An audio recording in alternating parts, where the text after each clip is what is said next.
ब्राह्मण इस घटिया किताब को अपनी श्रेष्ठ किताब मानते हैं। ये किताब जलाई जानी चाहिए। इसीलिए बाबा साहब डॉक्टर अम्बेडकर ने 25 दिसंबर 1927 को मनुस्मृति दहन किया था।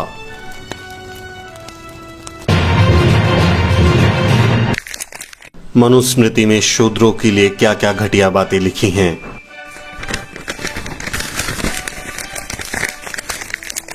मानवता के कल्याण के लिए परम सृष्टिकर्ता ब्रह्मा ने अपने मुख से ब्राह्मणों को जन्म दिया, क्षत्रियों को अपनी भुजाओं से, वैश्यों को अपनी जांघों से और शूद्रों को अपने पैरों से पैदा किया।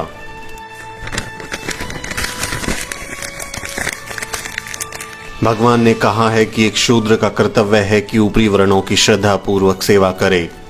उसका यही धर्म है।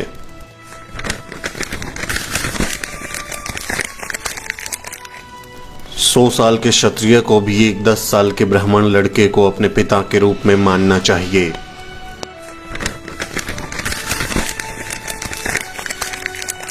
ब्राह्मण को भोजन के लिए कभी भी अन्य वर्णों के व्यक्तियों को आमंत्रित नहीं करना चाहिए। अगर कोई ब्राह्मण से भोजन मांगता है तो ब्राह्मण कुछ बचा खुचा दे सकता है, लेकिन वो भी उसके नौकर घर के बाहर देंगे।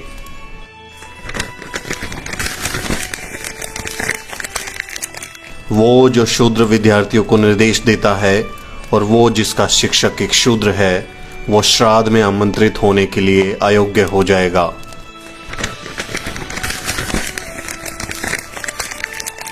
एक शूद्र शिक्षा प्राप्त करने के लिए अयोग्य है। ऊपरी वर्ण शूद्र को शिक्षा या सलाह ना दें।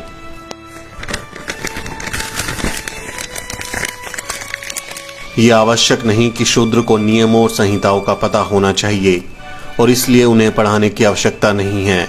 जो इसका उल्लंघन करेगा वो नरक में जाएगा।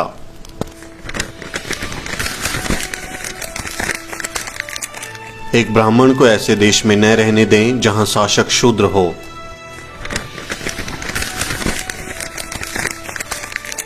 शूद्रों की उपस्थिति में वेदों को कभी नहीं पढ़ना चाहिए।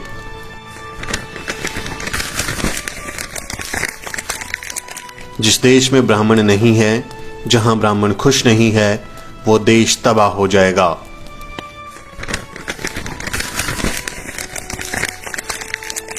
सिर्फ एक ब्राह्मण सभ्य होता है, वो न्यायाधीश के रूप में कार्य करे, लेकिन शूद्र कभी ऐसा नहीं कर सकता।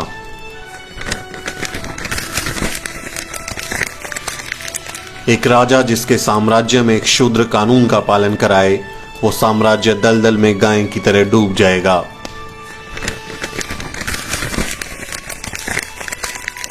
अगर कोई ब्राह्मण को गुलाम बनाने की कोशिश करता है तो उस पर 600 पण का जुर्माना लगाना चाहिए।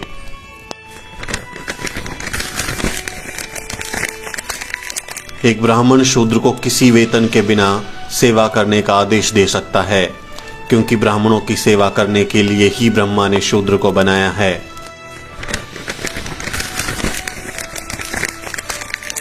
भले ही एक ब्राह्मण शूद्र को गुलामी से मुक्त कर दे, लेकिन शूद्र फिर भी गुलाम बना रहता है।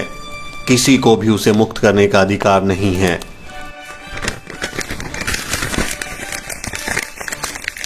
एक शूद्र जो द्विज व्यक्ति का अपमान करता है, उसकी जीभ कटेगी, क्योंकि वो नीच है।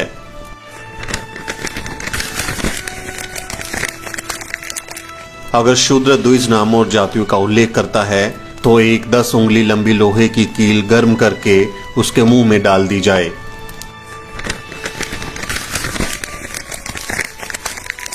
यदि कोई शूद्र घमंड से ब्राह्मणों को धर्म का उपदेश देता है तो राजा उसके मुंह और कानों में जलता हुआ तेल डलवा दे।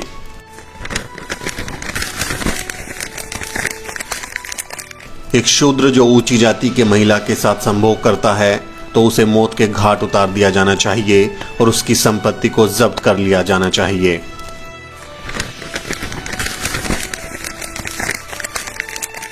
एक ब्राह्मण शूद्र को बाध्य कर सकता है, चाहे वो खरीदा गया हो या बिना काम किया हुआ हो।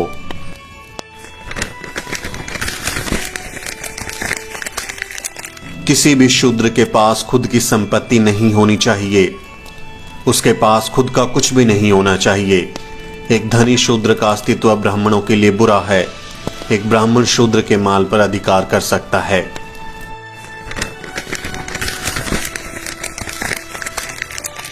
एक ब्राह्मण बिना किसी हिचकिचाहट के शूद्र की संपत्ति जब्त कर सकता है।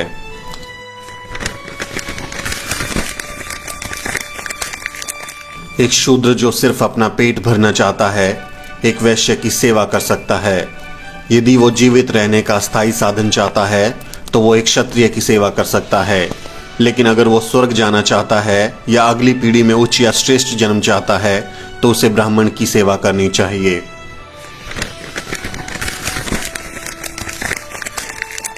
एक शूद्र का सबसे पवित्र कर्तव्य ब्राह्मणों की सेवा करना है। हमेशा ब्राह्मण शब्दों का अत्यंत भक्ति के साथ पाठ करना चाहिए। ऐसे शूद्र को मोक्ष मिलेगा, अन्यथा वो बहुत बुरी मौत मर जाएगा और सबसे बुरे नरक में जाएगा।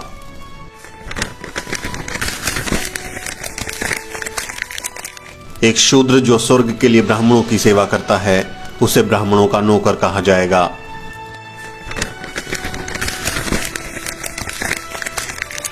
शूद्रों का सबसे बड़ा काम सिर्फ ब्राह्मणों की सेवा करना है।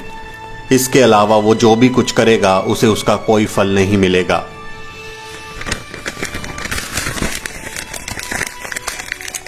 ब्राह्मण शूद्रों को बचा हुआ भोजन, पुराने फटे कपड़े, खराब अनाज और पुराने बर्तन दे सकता है।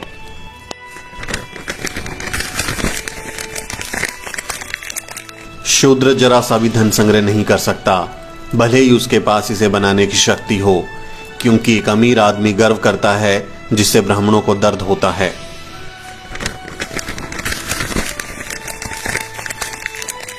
एक ब्राह्मण शूद्र से कभी भीख नहीं मांगेगा।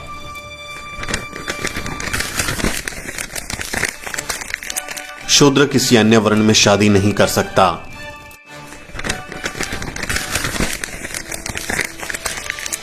एक ब्राह्मण के नाम का पहला भाग कुछ शुभ संकेत देता है।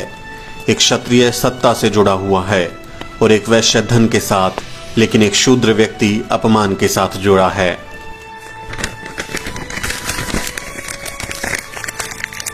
एक ब्राह्मण के नाम का दूसरा भाग क्षत्रिय का एक शब्द सुख देने वाला शब्द होता है, जो वैश्य की रक्षा करने वाला और शूद्र की अभिव्यक्ति निरूपण सेवा का शब्द व्यक्त करने वाला होता है।